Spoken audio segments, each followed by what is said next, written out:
Happy Mother's Day.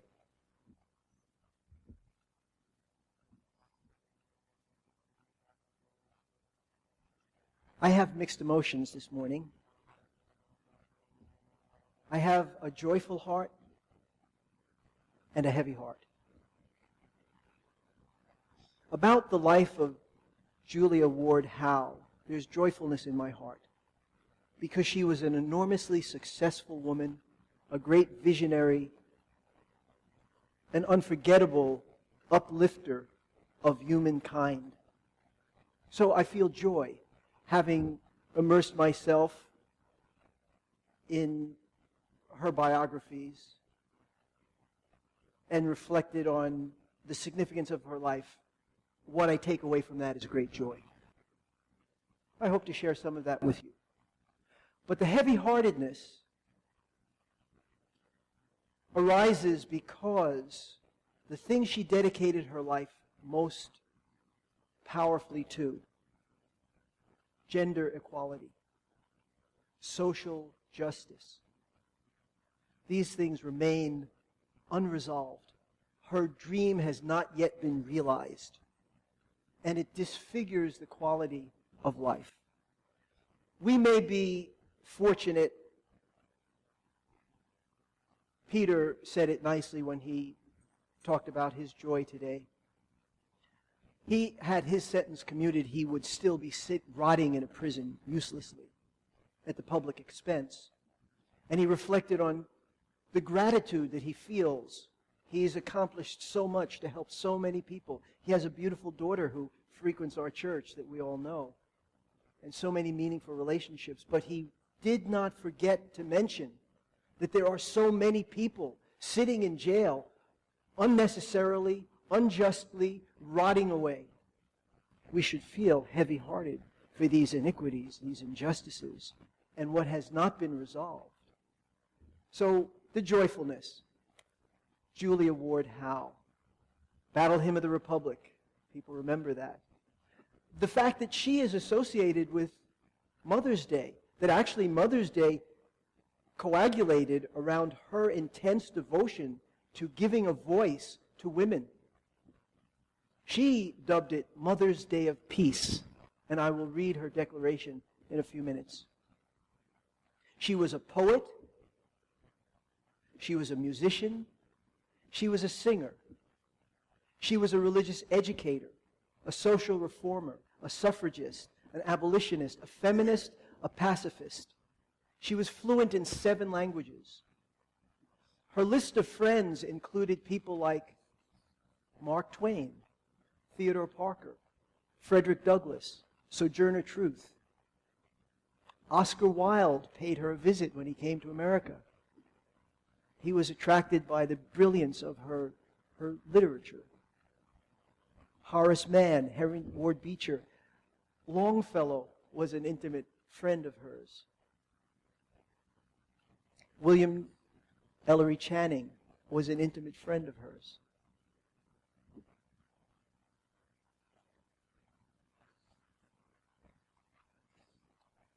Her Mother's Day proclamation. Arise then, women of this day. Arise, all women who have hearts, whether our baptism be that of water or of fears. Maybe that may be a misprint. I think it must be tears. I'll look at that. Say firmly, we will not have our great questions decided by irrelevant agencies. Our husbands shall not come to us, reeking of carnage for caresses and applause. Our sons shall not be taken from us to unlearn all that we have been able to teach them of charity, mercy, and patience. We women of one country will be too tender of those of another country to allow our sons to be trained to injure theirs. From the bosom of the devastated earth, a voice goes up with our own. It says, disarm, disarm. The sword of murder is not the balance of justice. Blood does not wipe out dishonor, nor violence indicate possession. As men have often forsaken the plow and the anvil at the summons of war, let women now leave all that may be left of home for a great and earnest day of counsel. Let them meet first as women to bewail and commemorate the dead. Let them then solemnly take counsel with each other as to the means whereby the great human family can live in peace, each bearing after their own time the sacred impress, not of Caesar, but of God. In the name of womanhood and of humanity, I earnestly ask that a general congress of women, without limit of nationality, may be appointed and held at some place deemed most convenient and at the earliest period consistent with its object to promote the alliance of the different nationalities, the amicable settlement of international questions, the great and general interests of peace. This was her vision. Half the sky is held up by women.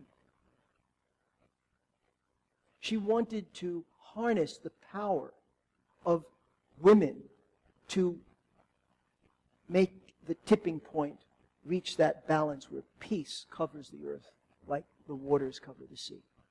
That was her vision. Mother's Day of Peace. I mean, my heavy heart has somewhat to do with the fact that I was so overwhelmed by the relevance of what she had to offer, what she offered, what she worked so hard to accomplish. I haven't organized anything. There was so much. But I'm going to skip ahead to a scholar. And this scholar talks about a woman, her last name was Jarvis, I believe it's Ann Jarvis, who initially called for Mother's Day. And then I think it's her daughter Jill Jarvis, who was outraged at the co-option of Mother's Day by the floral industry. The florists actually made a statement where they said, we could really exploit this one. And back in the day when I guess a carnation might have cost a dime, they were selling them for $1 on Mother's Day to get this enormous profit. So Jill Jarvis started to campaign against this co-option of an initiative for world peace and the bringing together of the force of womankind to bring civilization and get rid of hypocrisy. And then she was defeated, and there was a proclamation by the florists that Miss Jarvis, who was completely squelched, quote. And then the scholar, Ruth Rosen, who teaches at UC Davis, goes on to say, since then Mother's Day has ballooned into a billion-dollar industry. And we may, I'm not reading, I'm just extrapolating here. She says, we may love the idea of motherhood, we may cherish our mothers, but we're so inconsistent. We cherish our mom, but we forget the mom who's sitting in prison while her children, sitting in prison unjustly while her children are neglected. So Ruth Rosen says, we need to provide child care, job training, health care, higher minimum wage, paid parental leave. Working mothers may enjoy breakfast in bed, but they also need the kind of governmental assistance provided by every other industrialized nation. I know my wife was quoting to me something like, our child care provision is equal to that of like Papua New Guinea. What were some of the others?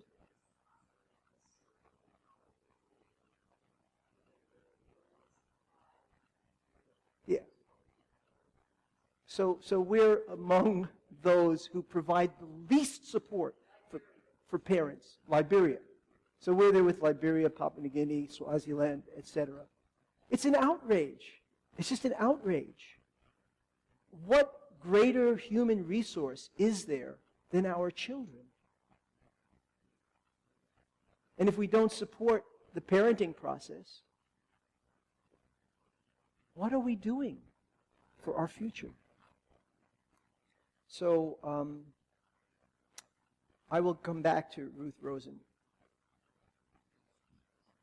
Interesting thing about Julia Ward Howe, she was born into great affluence. She and her 3 sisters and her brother enjoyed tremendous advantage. Their father was a very successful New England banker. They lived in great wealth. When she married a man who was notable for his humanitarian concern. He had great visions. He was an abolitionist. He was one of the Secret Six. I don't know all of them, but Theodore Parker was one of them. Unitarians, at least several of them, and they supported John Brown, his campaign, his doomed and unsuccessful campaign at Harper's Ferry. And historians debate whether they had represented properly to them by John Brown what his intention was. But in any case, Julia's husband, very wealthy man, lent his wealth and support to the abolitionist movement in a radical way. He also had a school for the blind and a school for people with mental challenge, emotional challenge. He saw that the concern for the welfare of all people was deficient in that it ignored the needs of people who were marginalized, like the blind and those with emotional and mental problems. So he gave himself to very worthy causes, but the interesting thing is that he admired Julia when he met her because she was very beautiful, 5 foot tall, 5 foot and a quarter. Beautiful blue eyes, red hair, which she didn't try to hide. In the time, red hair was considered like a Jezebel kind of significator. And she was not ashamed of her beauty, and she wasn't ashamed of her wit. She wasn't ashamed of her erudition. And the man who became her husband was very deeply attracted to her for all of those things, that she had such great intellectual capacity, such charm and wit. And immediately upon marriage, he told her, you cannot go out of the house is your domain, you cannot socialize, you cannot publish your literature, and I have to control your money. Now, she had enormous wealth at her disposal. She could not access that wealth until his death. She became depressed. She was so frustrated. She wrote brilliantly. And finally, against the wishes of her husband, she published what she wrote. And he was outraged. He felt betrayed because she alluded to the fact that it was a deeply iniquitous relationship. Infidelities, the suggestion that there was household violence. To put it in context, this was normative, that women were chattel. I talked from this pulpit a long months ago how in slavery days, outspoken slaves were confined to what was called the muzzle. You can Google this. The hideous instrument of torture whereby you can't sneeze or cough, eat or drink without, well, you can't eat or drink. Sneezing and coughing injures you because you're confined in this muzzle. It's like an iron mask, and it's a dangerous instrument. It's got like barbs in it. And people could be locked in this for days. And I mentioned at that time, and I mention again, this was an import from Europe, and it was invented to repress the scold. Oh, who is the scold? The woman who said, what do you mean taking all the money that I earned and going down to the bar and getting drunk? We have children. Well, she's a scold. She has no right to say that. After all, she's just a woman. So the muzzle was used by European men against European women. They thought it was a great invention, so they brought it over here to use against Africans in slavery who thought it wasn't okay to be in chains. It was normative for women to be treated the way Julia Ward Howe was treated. Again, I mentioned, fluent in 7 languages, an accomplished musician, singer, writer, poet, a philosopher. So this is part of what my heavy heart reflects on. I think that I want to be wary of being too confessional in a sermon. But I will confess that something that I'm going to read by one of the advocates of feminist philosophy, written by J.S. Mills, pertains to my life, and I think it pertains to most men's lives in this current age. And my first wife, when we were talking about our separation and our divorce, she said to me, "You're really a very good man. And if we don't make it as a married couple, I won't marry again. Because I don't think I'll find a man like you with the qualities that attracted me to you." I think she meant that she found that I had qualities that gave her hope that the marriage would work. It did not work. We separated in 1984, and she has never married again. She's an attractive, very capable educator and visual artist, an African-American woman. I grew up unconscious of male privilege.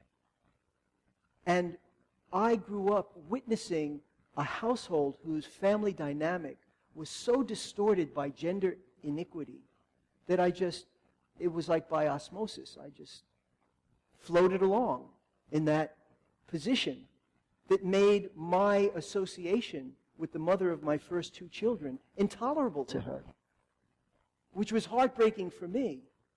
But the news is, I was not without blame. Let me read from J.S. Mills, The Subjection of Women. He credits his wife with having written half of that essay.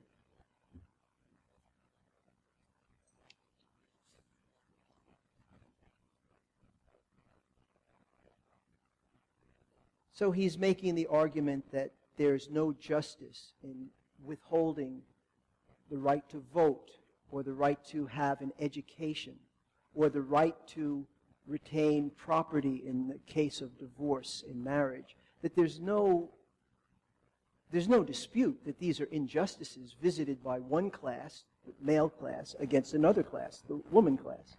He says that's not subject to dispute, but some people will argue that what would be the advantage of getting rid of the injustice?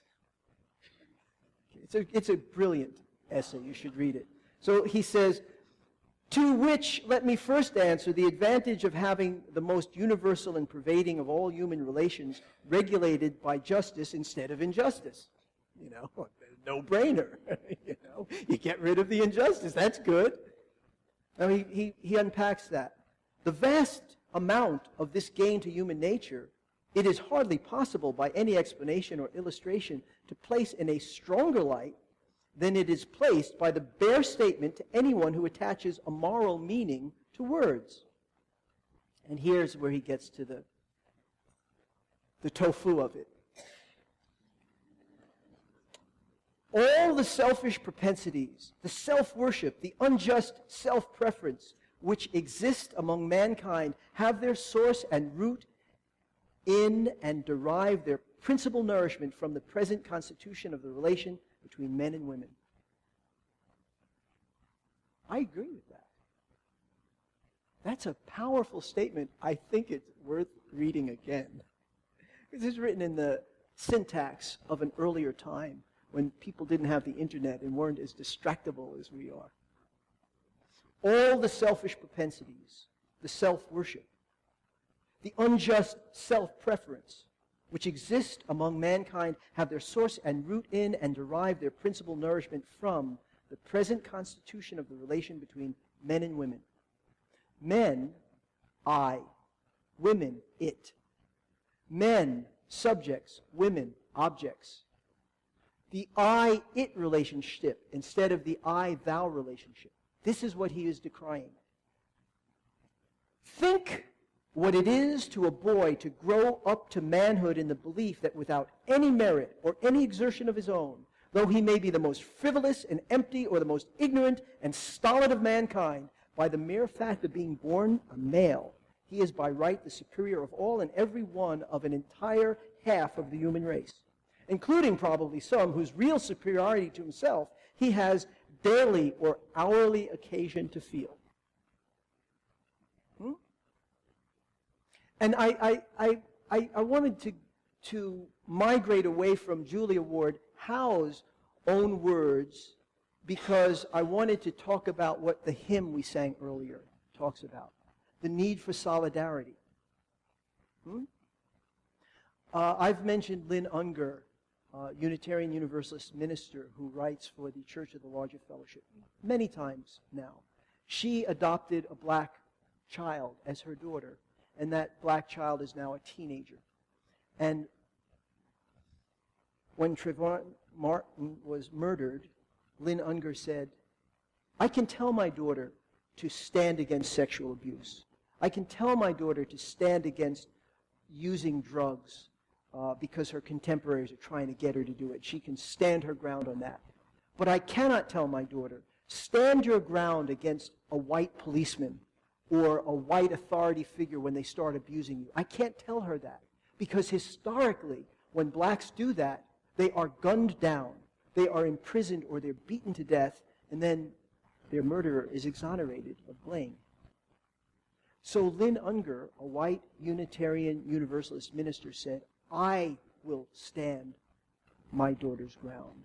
And until white people who enjoy white privilege stand the ground of black people who have a systemic oppression that's historic and practically implacable against them, until whites become in solidarity with blacks, there is not going to be a disruption of this perpetuation of injustice, inequality, and exploitation.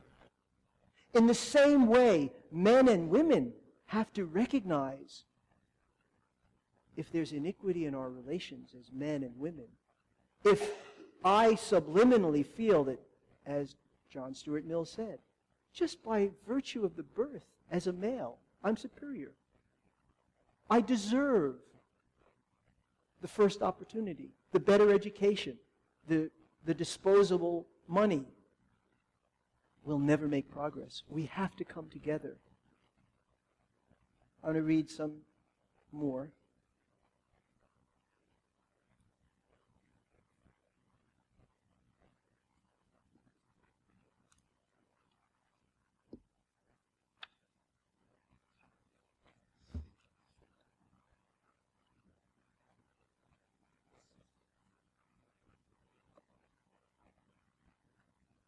This is from J.S. Mill also. He was called a utilitarian, meaning that whatever serves to bring about the most good and the most happiness for the most people, that ought to be where we put our energy.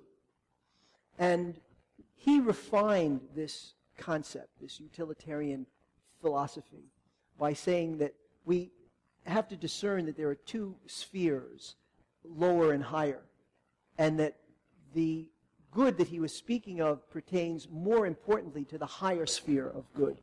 And so he talked about like sensual pleasures, bodily pleasures. They are a good and a happiness, but they're eclipsed by the good and the happiness of moral and intellectual and spiritual good. And of course, he realizes that that argument falls on many deaf ears, so he mounted this statement to distinguish between the superiority of moral, spiritual, ethical concerns over sensual, physical. It's better to be a human being dissatisfied than a pig satisfied. Better to be Socrates dissatisfied than a fool satisfied.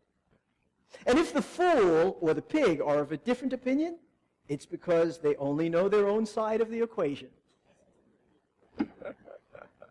I mean, this is brilliant stuff. We really need to recognize the need for solidarity between black and white, between women and men, between people like Warren Buffett and Rob Williams. Rob's not here today, but Rob doesn't have the resource of Warren Buffett. But I think those two could have a friendship because they both have a value where they place human beings first. We need solidarity to change the world, and we have it. Now, I want to wind up by talking about the successes of Julia Ward Howe's life. When her husband was still alive, she did publish. She published anonymously. But, you know, it's like the rock musicians in Britain always talk about, you know, Jeff Beck, Donovan, Mick Jagger. They all know each other. I mean, when Roger McGuinn was talking about his career, he talked about sitting on a bus, and Joni Mitchell, he said every day she'd write a song. Every day she'd write a song. And so one day he said to her, Joni, can I have, you got a song floating around? I need another song for my album.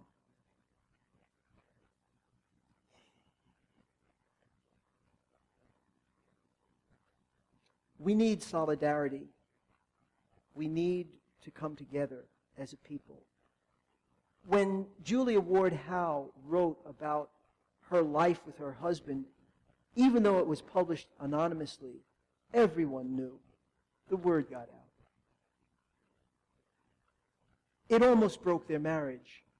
One of the successes of her life, she was a mother. She had 7 children, 2 of whom died, but she had 5 children.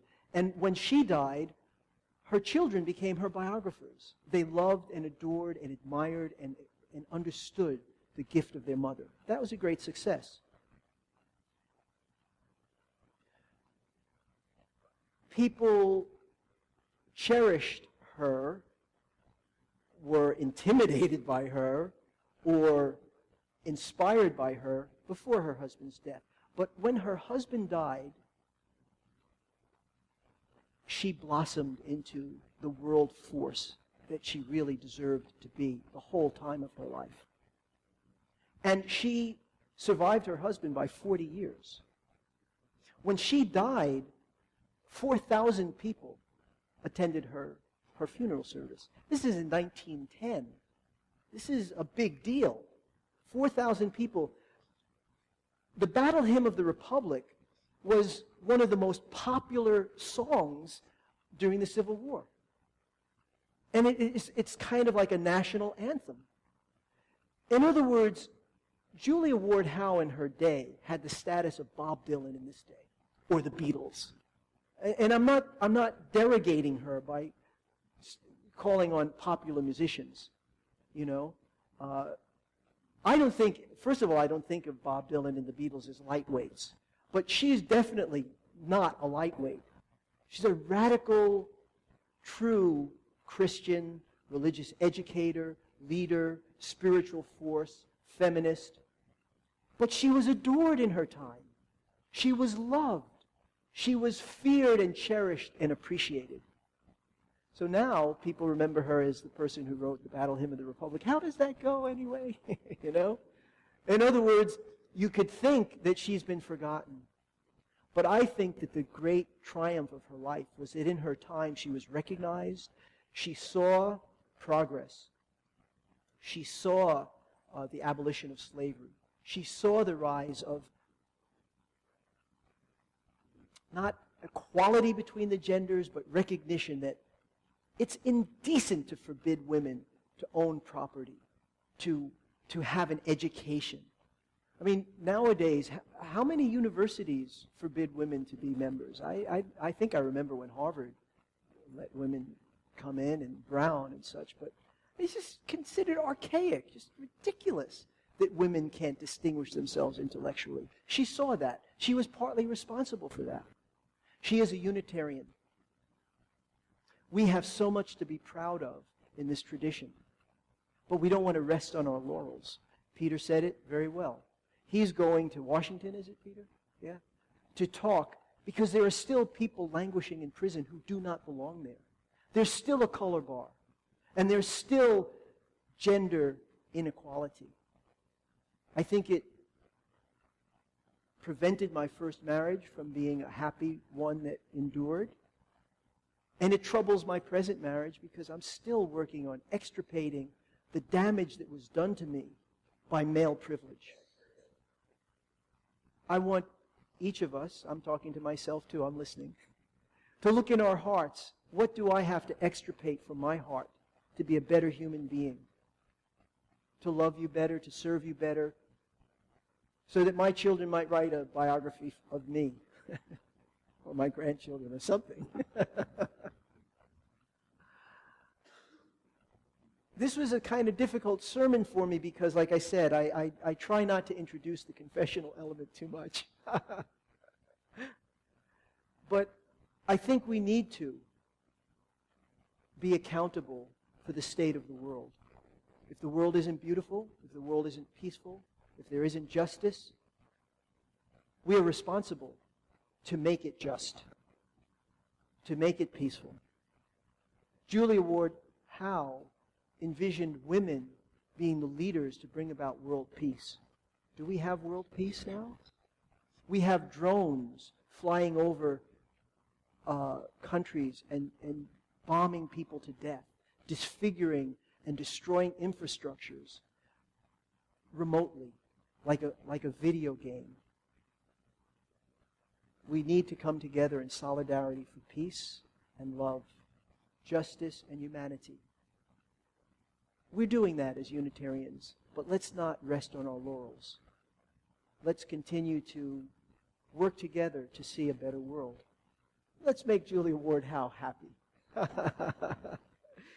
And happy Mother's Day. I think I'll end there. There's, like I said, I was just overwhelmed by the brilliance of this woman and the importance of her mission and the fact that it's not finished. But I believe that we can finish it. The hymn was perfect. Step by step, drop by drop, we'll change the world. Thank you very much.